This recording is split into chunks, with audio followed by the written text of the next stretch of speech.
Hello guys, আজকে আমার একজন প্রিয় ভাই মালদ্বীপে থাকে, মালদ্বীপ জামাল। আমি যখন বাংলাদেশে থাকতাম তখন থেকে ওনার ভক্ত, ওনাকে লাইক করি, কমেন্ট করি, কথা বলি।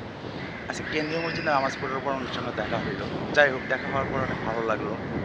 যাই হোক, আমি ওনার সঙ্গে কথা বললাম, ভালো লাগলো। মালদ্বীপ বিষয়ে উনি দুটো কথা বলবে, যাই হোক ওনার মুখে শুনেন, খুব ভালো লাগবে। আহ, ধন্যবাদ লিটন ভাইকে।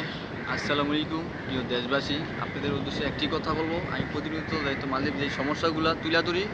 তো এই মাহের রমজান মাস আমরা সবাই নামাজ পড়ি, রোজা রাখি, আবাদত করি।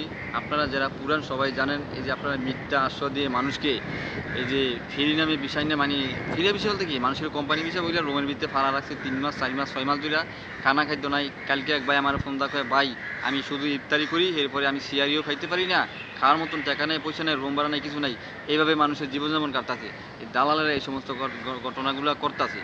তো এইদিকে 5 লাখ টাকার ঋণ, উদারে ঋণ বাড়তেছে, এই টাকা পয়সা ইনকাম নাই, না পারে দেশে যাইতে, না পারে কিছু করতে, দেশ থেকে টাকা এনে আর খাইতেছে। আমি সর্বোচ্চ একটি কথা বলবো, যারা দিন আপনারা এই সমস্ত কামগুলো করেন, এই রোজার মাসে অবশ্যই রোজা রাখেন। এই রোজার কোনো 2 টাকার কাম এবং না আমার মনে হয়। আপনি মানুষের এই পরিবার, একটা পরিবারের 10টা পরিবারের নষ্ট করিয়া এইভাবে আপনি দিয়ে টাকা পয়সা ইনকাম করিয়া আপনার পরিবারকে খাওয়াইবেন আর আরেকজনের পরিবার গাঙ্গ বলে বাসবো, এটা কোনো মানি না। সর্বোচ্চ আমি একটি কথা বলতে চাই, অতি দ্রুতভাবে এটা সমাধান করবেন। হয়তো দেশে পাঠা দিবেন, ইলে এনে তো প্রতিনিয়ত মানুষের খরচ আছে একটা মানুষের, দেশে পাঠা দিবেন আর টাকা পয়সার লেনদেন এটা সমাধান করবেন। নাহলে এই সমাধান না করলে অবশ্য একটা কি বড় ধরনের ঘটনা হবে।